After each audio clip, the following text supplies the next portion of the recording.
now we're having an operator, Victor Augais, who is here in Paris. Hi, Victor. Hi Guy, how are you? Hi, good to see you. Good to see you too.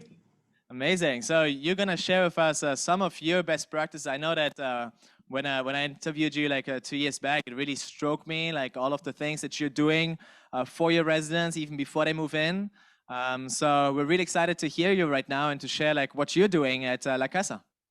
Okay, well, thank you so much. Thank you so much. So let's start. Well, Let's start. Thank you. I'm Victor Augais. Can you hear me properly, Guy? Yes. Okay, all right.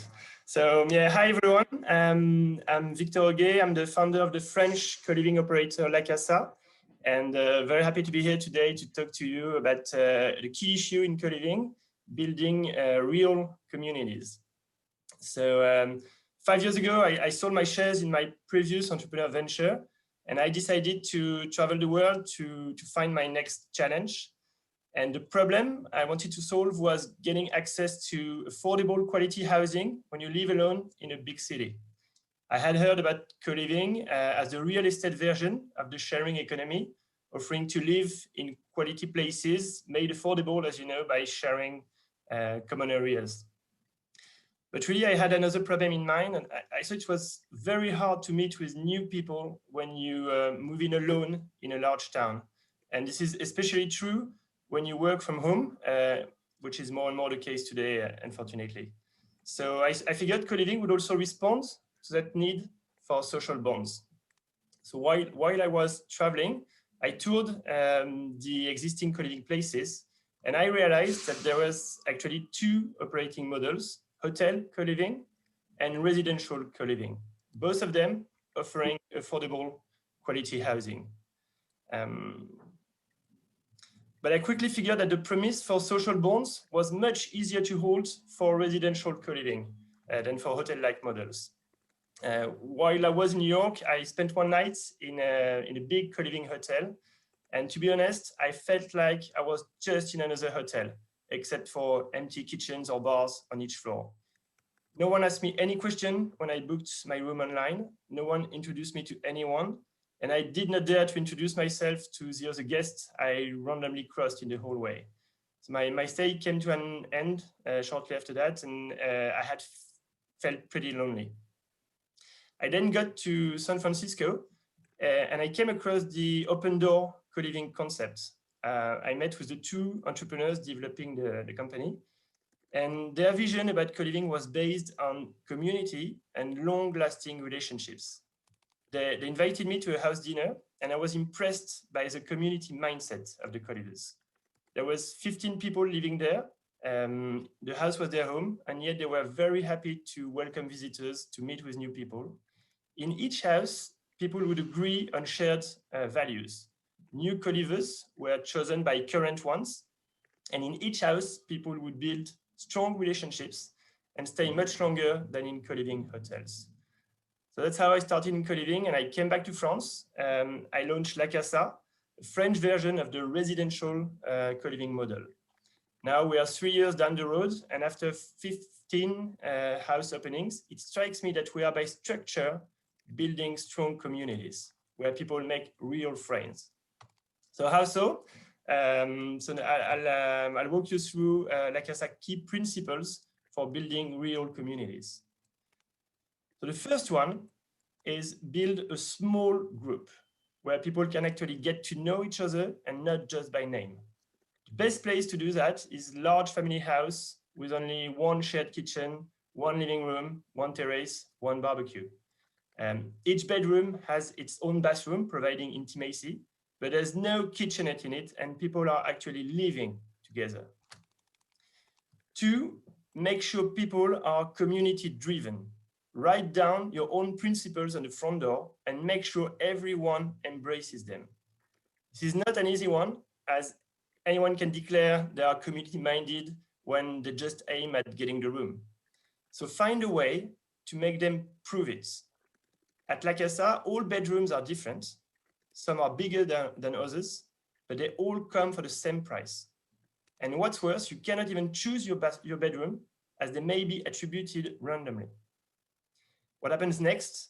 By agreeing to this rule, people prove that living in a community is more important to them than getting the larger room. Third principle, make sure people have something in common. At La Casa, beyond the community mindset, we design themed houses. There is La Casa Sport and Wellness, the Green Casa, the Cinema Casa, the Cooking Casa. And this will nurture the sense of community, and new residents will feel they already share something before they even move in. Number four, introduce people to one another and make sure the community feeling kickstarts in the first place. At La Casa, we offer some people to be founders of the next to open house, and we make them meet 1 month before they move in. We are very proactive in the first steps of building the community.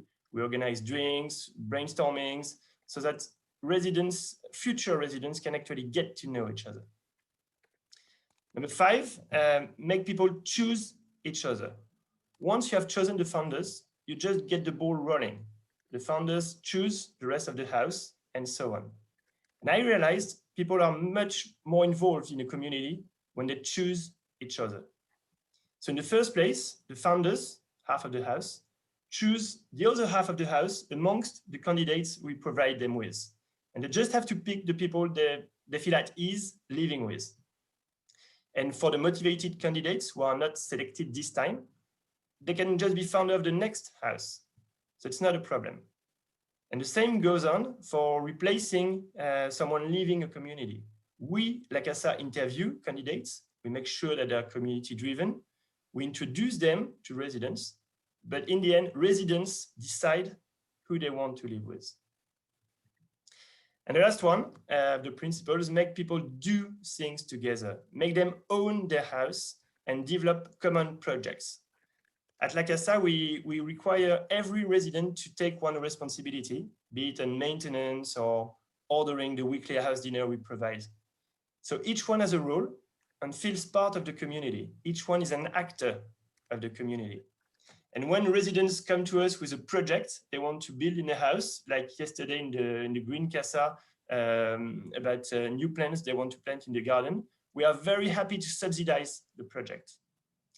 And of course, the theme of the house gives us the opportunity to nurture the community life with cooking lessons or sports coaching sessions for the colivers. So once those principles are set, your co-living residents are not guests anymore. They live at home in a community and they build strong social bonds. And that's why the average stay in residential co-living is much longer than in hotel co-living. And well, to be honest about this one, I thought at first that our average length of stay at La Casa would be around 2 years. And I was quite disappointed to see it end up a bit over 1 year. But you know why? Just because sometimes it's just friendship and sometimes it's love. And actually 50% of the people leaving La Casa met someone at La Casa, fell in love, and decided to move on and live in a place of their own as a couple. So that's the sort of problems you get when your co-living model builds strong social bonds. And to me, I think it's really a great, great problem to have. So thank you, everyone. I don't know if we have time for questions, but I hope you enjoyed it. We're back. Okay, thank you so much, Victor. It's been amazing. You learned a lot, like from all of the 15 houses you said, right, that you've been able to open in the last couple of years. Yeah, definitely. This is what now is just the rule for us. It was not in the first day. It's really trying things and then making mistakes. Yes. Yeah. Yes. So I'm curious if anyone from the audience has any questions, please drop them in the chat right now. And then our team here will be able to read them out loud if we do have some. We do have some? Yeah, there's one from Claire, yes? I can, cool. So Claire Fleurin, one of the co-founders as well of Co-Liv, someone I'm sure you know well. She said, thank you for speaking today. Very much admire what you did with La Casa. And she's asking, if housemates pick each other, how do you fight entre soi i.e. intentional closed-loop communities or exclusivity, let's call them, or little kind of niche groups, let's say in English, and ensure diversity in your community. Is that an important issue for you? Well, of course, it's a difficulty, yes, and it depends of the role you think you have. I think at La Casa, our role is to create healthy communities where people are living together, caring about each other, and that's what's most important for us. And then, what Claire said is true. When they choose the people they want to live with, they have a tendency to choose the people they have something in common with. It's a fact. But I don't think it's my role to fight that. But if some people don't get selected in communities, for instance, we always offer them to be founders of the next open house, and everyone who's motivated ends up living in a Casa co-living. So I have a personal question for you. So you really created this entire process of, like 6 months before opening, finding the founding members, onboarding them, etc., until D-Day. What has been something that you changed in your approach since the beginning that you started? Like, what mistakes have you done where you were like, okay, that didn't work, that process didn't work, and now I changed it to something else? It's hard to pick because we made many. But I can imagine. Is there one that you'd like to share? One mistake that we did is I said the founders are half of the house and they choose the other half of the house. For the first house, we decided to have only one founder. And it's a mistake you should not make because this is really the big boss of the house with a huge responsibilities on his or her shoulders. And that's not something you want. For a healthy community, there has to be no boss. So that's why we moved this model to half of the house being founders. So responsibility is diluted and the community feeling kickstarts much easier. And what happens when these founders move out? Maybe like after 2-3 years, they change. Well, how do you proceed there? Being a founder doesn't give you anything except for choosing the other half of the house. You don't choose your bedroom before the others. You don't have any more. So once everyone has moved in, the house is complete. There's no founders anymore. So I don't even know if people were founders or not. Okay. Do we have one more question? There's another question. I'm going to give the mic back. So this one is from Neos, and he's asking, how do you give residents responsibilities when they're paying for a service? We've been having problems for that. So something I also noticed as one of the kind of common issues in co-living, I call it the community versus convenience paradox, and it often comes up in these co-living spaces. So what is your experience with that, Victor? To me, I think it's a question of project. We don't feel they are our customers. We feel we are partners to build communities, and that's the goal of what we do. And once you have found the people who are into that project, they don't feel like customers. So of course they are paying for services that cost money. There's a margin because this company is developing. But in the end of the day, we have the same project, except that we are building more and more houses, and they are living there. But I don't think it's a problem at all. And how is it for you now that you're growing, you're slowly scaling up? Do you see any challenges while scaling up yourself, and how are you able to manage them?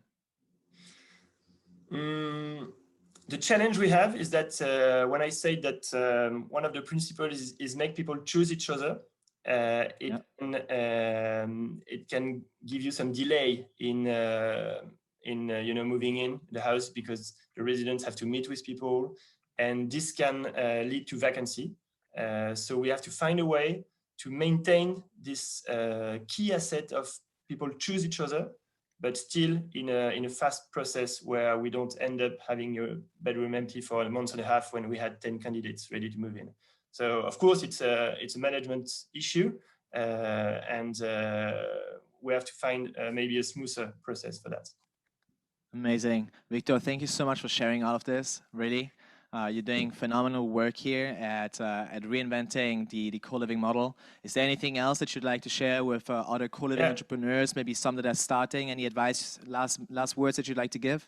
Yes, I would like to say thank you to you, Guy, because I think it's amazing what you do for the co-living community. When you came like 2-3 years ago in the starting with your newsletter and just sending random emails, and now that what you've built is amazing. So really, I want to say thank you from the bottom of my heart. Hell yes. Thank you, Victor. Thank you.